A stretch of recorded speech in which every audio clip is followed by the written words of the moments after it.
Hi, this is Chad, and I want to follow up with a thank you from yesterday's service at Mokie's. There's a few more things that I wanted to say, but I got very emotional when I saw Mokie again, and it just really hit me. And when I saw everyone there, and I want to finish that. First of all, I want to thank you all for tuning in to the live feed. It was nice of you. Floral Haven did an amazing job with that. And there's a link on Mokie's Facebook page. You can go back and watch the funeral again if you'd like. There's also a link for the slideshow, the pictures that we did, and you can look at them, you can download them. And there's actually a few more than that were on the slideshow at the funeral. Brittany Ann, I want to thank you from Floral Haven for doing such an amazing job. You did a wonderful job, and I want to thank you for that. And I want to thank you for allowing me to go from 60 pictures to 125. And I'm sorry if I left anyone out, but that's the best I could do with what I had. 60 was the limit. She let me go to 125. But if you go to the link, there's some more pictures on there. Mokie had a tremendous amount of friends from all walks of life, and there's some more pictures on there of some more people that weren't able to be in the slideshow. So if you would do that, you can look at those. I also want to thank Todd Goolsby for being so kind and gracious, for doing a moment of silence at the OSSAA wrestling tournament in Oklahoma City this weekend. And thank you for that, Todd. And Chris Forbes, thank you for getting me in contact with him. He was so nice. He's like, no problem. And from what I heard, they did do it, and it was great. So thank you for that. Big Moke and Steve, I want to give you another big thanks for being such a great part of this, and we worked together so well. Thank you.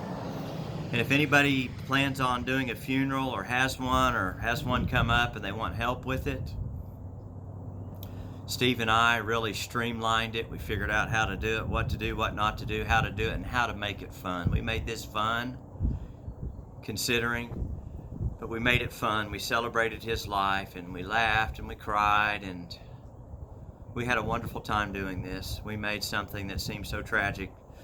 Actually, we brought joy into it, and we want to extend that to anybody if they want help with it. And we gave ourselves a name called the Funeral Regulators. So if anybody wants help with that, reach out to Steve or myself, Chad. And I want to thank Chance Schedule for doing such a great job with what he did and what he said and how he said it. The way he brought Jesus into that service, that was amazing. Chance, thank you so much for doing that. And I've got a few more stories that I want to tell about Mokie and a few nicknames. I've got two more stories. Two of one of my favorites. When Mokie was in school one day teaching, this little boy came up to him and said, Mr. McGee, what happened to your ears? Mokie looked at him. I'm telling it like Mokie was telling it. And the little boy looked at him and was kind of anxious to hear. And Mokie said, little man, he said, my dad took me down and held me down, and he did that to my ears. That little boy's eyes got real big. And I thought that was a funny story. And another story that we all have we think that we're invincible with things, but I moved Mokie in with me in 2011, and I said, Mokie, we're going to get you driving and maybe even walking again. And at one point he was walking on a cane, and he was doing really well with it. But anyway, I said, well, I'm going to get you a car, and I'm going to get you some handicap controls, and I'm going to teach you how to drive a car, and you're going to get around. You're going to get back going again. And he said, okay. So I went down to Steve. Steve's had a yellow Chrysler Concorde. I'm pretty sure I got it from Steve. 4-door, yellow, sunroof, tan leather. Real nice car. I brought it home. Got on Amazon, ordered some hand controls for handicap, for throttle and brake, and got those in and got it all ready, and told Mokie, come on, let's go drive the car. Let's go start practicing. And he said, no. And I was like, okay. I didn't push him, and normally I would want to know immediately, like, why not? I didn't say anything. I just thought, okay. So I asked him a few more times within about 30 days, and he kept telling me, no, Chad, I don't want to. And then finally I said, come on, Moke, let's just go. We'll go up to the fairgrounds. Something happens, if you wreck the car, it's no big deal. We're not going to be out on the road. Come on, we can do this. And he looked at me and he said, no, I'm scared.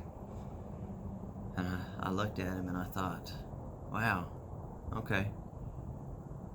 And I just left him alone about it. I never brought it up again, and we never got to drive that car, and that was that. And he also had 3 nicknames for me that I really liked, and I really liked this last one I'm going to tell you. He called me Sandy, which was my last name minus the Berg, and he added a Y to it. Then he started calling me Four Pockets. I was used to work a lot, very successful in the world, and 4 pockets meant I had money in all 4 pockets full. And he said, when you go to the bank, you just go in with all 4 pockets full. I thought that was funny. And then he started calling me preacher, and I really admired that. I thought, now you're on to something now, Mokie. And I really like that, and it's kind of what I do now. I go into jails and prisons and preach to men and evangelize and mentor them, and I really like it, and I really admired that name that he gave me. So Mokie, thank you for giving me that nickname. I'm going to wear it well and honor it well, and thank you for that. Thank you for all the things that you did in my life, all the great memories we had, and thank you for being a part of our family. I have one last thing to say. You know, how do we know that we're really saved? It's a very important question. It's the most important question you can ever ask and want to know. The best way I can say it is when you're really saved and you're really truly born again, you will be driven to do things that cause you to look like and act like Jesus Christ. That means you'll want to find out everything that Jesus did and do those things. That's what we're called to be as believers. That's what our lives are to look like. Do I look like Jesus? We are his representatives. And that's how we know. Do I look like Jesus? Am I working towards looking like Jesus? Am I doing everything I can to know what Jesus looked like and what he did and what his ministry looked like? That's for all Christians. You know, there's the preacher, the teacher, the evangelist, the apostle, and the prophet. But Christianity 101 is mimicking the life that Jesus carried on this earth. And that's what we're to look like. And to be driven to do things that compel us to look and act like Jesus Christ. I'm going to leave you with that, and I want to just thank you for being there. It was standing room only, and I'm sorry I didn't get to talk to everybody, but thank you for coming out. I did notice all the people that were there, all the people that flew in, all the people that took time off to come.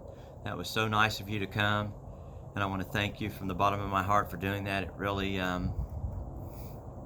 touched me. And Mokie's going to be missed, and thank you so much, and have a good evening. Bye-bye.